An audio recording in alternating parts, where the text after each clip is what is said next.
Donc merci pour votre attention. Nous allons continuer cette quatrième table ronde avec Jean-Paul Sorgue, philosophe, Dominique Fono, qui est premier président honoraire de la Cour d'appel de Rouen. Je précise Rouen et non pas le Haut-Rhin comme c'est paru récemment. Maître Frédéric Guerquet, avocat au barreau de Mulhouse. Maître Jean-Michel Paulus, avocat au barreau de Colmar, ancien bâtonnier. Nous allons continuer donc sur le sujet de la réhabilitation de Joseph Rosset, du sens de cette action, et nous poser des questions sur réhabilitation, révision. Donc commençons par Jean-Paul Sorgue.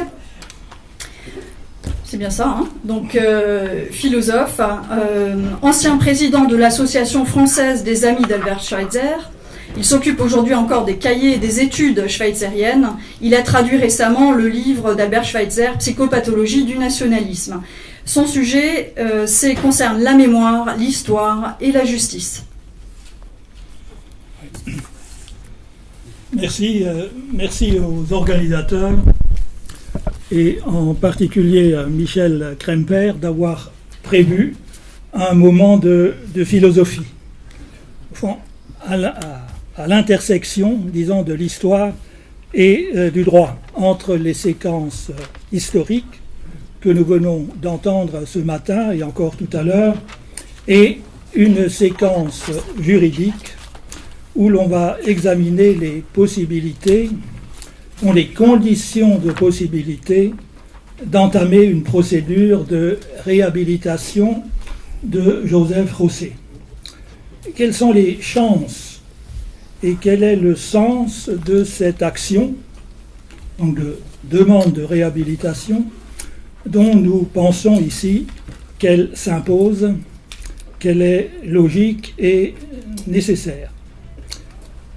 Quel est son sens moral et quelle peut être sa portée politique?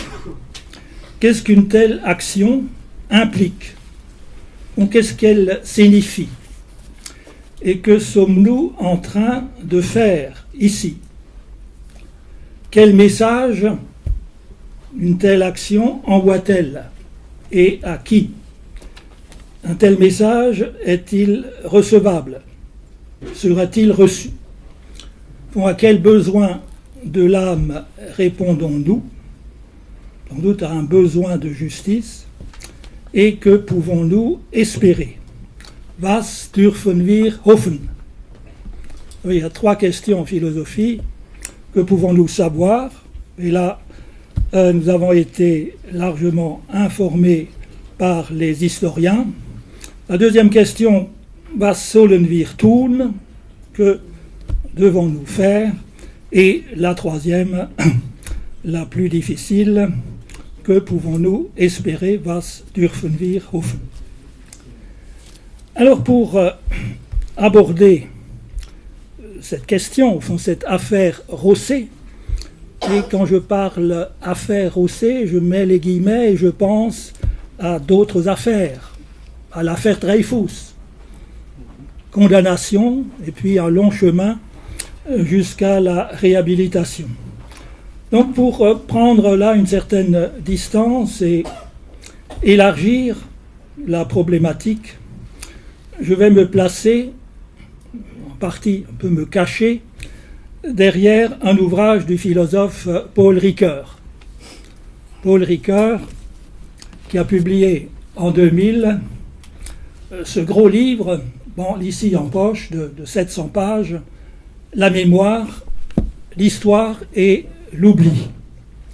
Paul Ricoeur, philosophe protestant, ce qui est un peu une singularité dans la corporation des philosophes français du XXe siècle, donc 1913-2005.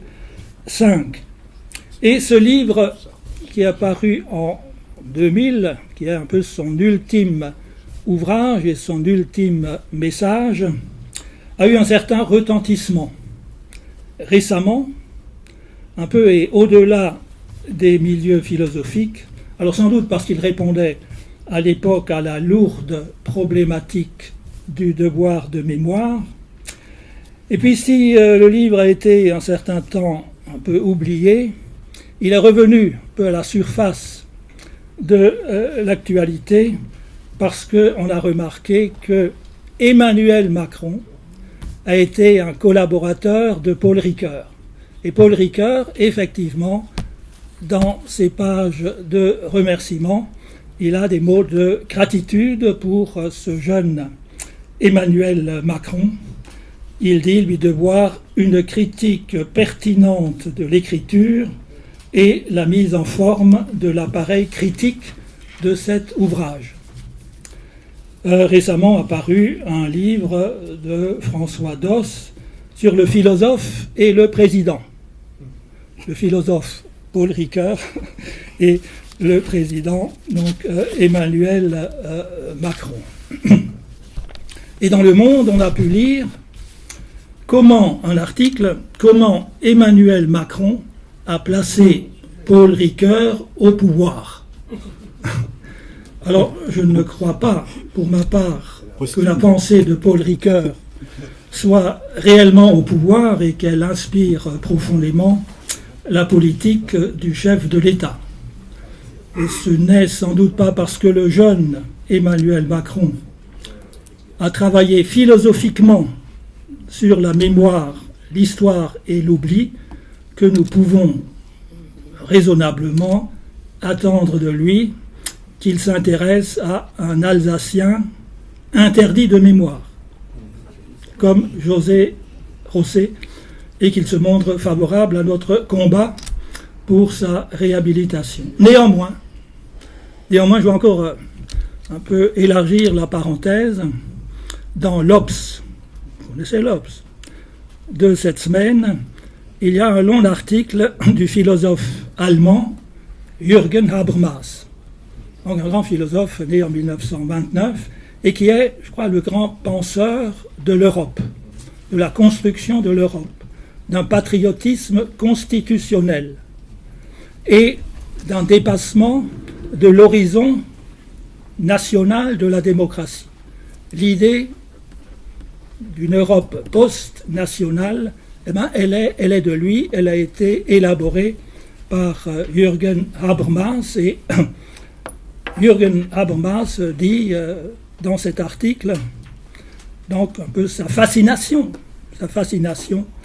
pour ce jeune président français Emmanuel Macron, dont il attend de grands changements dans l'organisation, dans la construction de l'Europe. Alors je viens au sujet, justement. Et... peut-être rapprocher le micro, je crois. Si on oui. Oui, voilà. Donc, ce dernier ouvrage, La mémoire, l'histoire et l'oubli, donc c'est un livre touffu, compliqué. Je crois qu'il ne parvient pas vraiment à fonder ce qui est recherché, ce qui est visé, c'est-à-dire la sagesse d'une mémoire juste, apaisée et heureuse, qui serait appelée à se surpasser ou à se sublimer dans l'oubli, on ne comprend pas très bien, dans le pardon plutôt, ou dans la réparation. Bon, mais au fond, nous n'en sommes pas là. Et donc, je vais rapidement développer trois parties. Mémoire et histoire, histoire et justice, et ensuite poser la question au fond, du sujet et de l'autorité. Alors, mémoire et histoire. Je crois que pour ce qui nous concerne, la question donc est celle du rapport entre mémoire, histoire et justice. Nous, Alsaciens, nous avons la connaissance font d'une mémoire lacunaire, truquée, partielle et partiale. La mémoire figée dans la pierre, sur les places publiques et affichée dans la signalétique des rues, des panneaux, des enseignes. La mémoire nationale française des guerres et des victoires n'est pas vraiment la nôtre, la mémoire propre à l'Alsace. Une mémoire propre à l'Alsace qui doit lui venir de son histoire propre. nous réfléchissons sur des institutions propres à l'Alsace, eh bien, réfléchissons aussi sur la mémoire et l'histoire propre de l'Alsace. Donc la mémoire, au fond, privée, spontanée, familiale et même associative est forcément fragile, vouée à l'effacement, si elle n'est pas reprise collectivement et écrite. Cette mémoire sauvage, au sens où elle n'est pas cultivée et organisée, doit être relayée par l'histoire, par l'historiographie, littéralement l'écriture de l'histoire, qui vérifie la mémoire, la corrobore, la développe et sans doute aussi devra l'infirmer et la corriger. Donc la juste mémoire que vise idéalement le philosophe Ricoeur est à construire par l'histoire. Une histoire documentée, archivistique, une histoire de papier, comme on a pu dire, contre l'histoire pétrifiée et surtout contre l'absence d'histoire, contre les ignorances. Donc c'est un vaste travail qui doit être soutenu au sens de continu et encouragé, aidé politiquement. En Alsace, l'état d'ignorance par une déculturation et une acculturation organisée est tel qu'avant d'invoquer un devoir de mémoire, il faut appeler un devoir d'histoire et à vouloir que l'histoire devienne collective, qu'elle pénètre le corps social comme mémoire collective. Alors seulement l'histoire, le savoir historique pourra remplir sa fonction thérapeutique. Donc le devoir de mémoire par l'histoire n'est pas seulement un devoir qui serait de reconstituer, de raconter une histoire propre dans des livres et des revues, mais ce devoir implique l'obligation de transmettre les données et les problèmes de cette histoire et la nécessité de les enseigner, de les instituer, de les inscrire dans les programmes scolaires de l'académie de la région. Ce qui implique rien moins qu'un pouvoir politique de déterminer une partie au moins des savoirs que l'enseignement en Alsace doit dispenser. Ce qui implique un pouvoir régional sur les programmes, les contenus de l'enseignement public. Un tel pouvoir lui-même implique ce qu'il faut appeler haut et fort des degrés d'autonomie politique. Deuxième partie, histoire et justice. Voyons que l'histoire, et c'est pour ça aussi que nous sommes ici, l'histoire n'est pas derrière nous. Le passé n'est pas derrière nous. Dépassé, inerte, c'est passé rééternellement fun. Non, le passé est à construire, il est à ouvrir, à reconstruire et à rendre présent sous ses formes nouvelles, avec les révisions et les réparations qui auront été effectuées. Les acteurs de l'histoire, hommes et femmes, qui ont été traités arbitrairement, injustement criminalisés, ou qui ont été oubliés, interdits, passés sous silence, totgeschwiegen. Ces acteurs nous interpellent, ils crient justice. Alors pour répondre à Paul Ricoeur et pour lui parler à partir de nous ici, à partir de la problématique de l'Alsace, nous dirons qu'il n'y a d'apaisement de la mémoire, qu'il n'y a de paix durable, soutenable possible que par la justice qui établit des vérités et réhabilite des personnes qui furent accusées, condamnées, criminalisées en violation des règles du droit.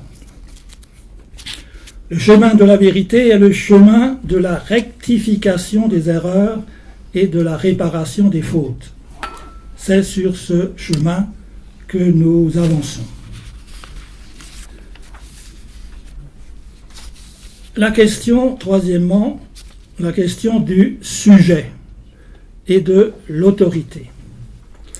Donc c'est faire face à la question au fond de notre identité, de notre pouvoir.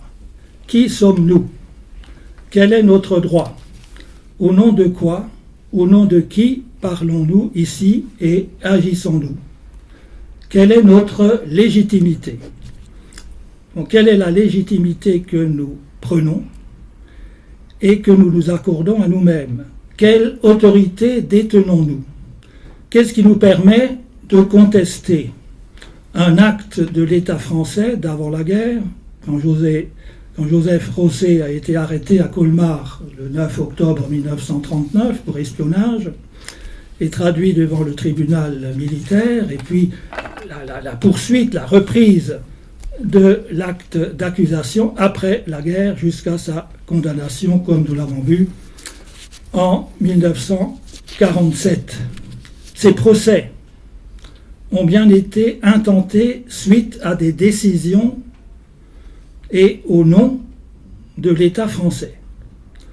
S'il y a eu des malversations, des pressions, des préventions, des manquements au droit qui motivent, 70 ans après, une révision de la procédure et la demande de réhabilitation du condamné, la personne imputable, juridiquement responsable, n'est nul autre, me semble-t-il, que l'État français. C'est lui que l'association des amis de Joseph Rosset interpelle logiquement. C'est à lui, l'État français, qu'en dernière instance, elle demande repentance et réparation. Au nom de qui? Le cercle Joseph Rosset n'a pas de voix politique. En toute rigueur juridique, il ne peut parler qu'au nom de ses membres. Peut-il au-delà parler, accuser et plaider au nom de l'Alsace, du peuple alsacien, au nom de la région? Est-ce l'Alsace qui pourrait en quelque sorte porter l'affaire Rosset et entamer une procédure contre la République française? Vous imaginez cela? Mais l'Alsace n'existe plus. L'Alsace n'existe pas.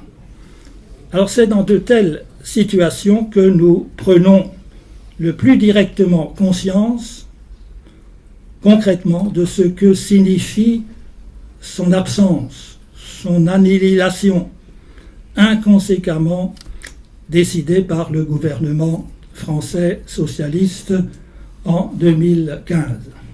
Alors avant ce coup, je dirais ce coup d'État territorial, il existait depuis 1983 un conseil régional qui représentait l'Alsace, car ses conseillers et son président étaient élus au suffrage universel et à l'échelle du territoire régional. Ainsi, le conseil régional d'Alsace était-il un sujet collectif, une personne morale et juridique, une instance représentative de l'Alsace, qui de ce fait devenait elle-même, l'Alsace, une personne morale et apparaissait comme telle. Alors le conseil régional, si limité étaient ses pouvoirs, représentait symboliquement l'Alsace, quelque chose comme, guillemets, le peuple alsacien. Et le symbolique, cela compte. Alors, conclusion, comme tel, comme représentant d'une collectivité territoriale reconnue, la région Alsace, le conseil régional, était un sujet collectif, susceptible de parler au nom de l'Alsace et ayant autorité de défendre les intérêts de tous les Alsaciens, de porter plainte et d'incriminer les manquements aux droits commis à l'encontre de tel ou tel de ses citoyens. Donc virtuellement, un conseil régional pouvait se dresser face à l'État central et s'adresser à lui. Non pas d'égal à égal, car il y a un lien de subordination, mais de personne à personne. Nous voyons là, en même temps, jusqu'où on peut aller loin et jusqu'où peut-être nous sommes empêchés d'aller. Mais à examiner les choses de près et selon les principes républicains de la liberté et de l'égalité, c'est la voie que nous montrons et que nous ouvrons. C'est en toute logique la voie de l'autonomie. Courage!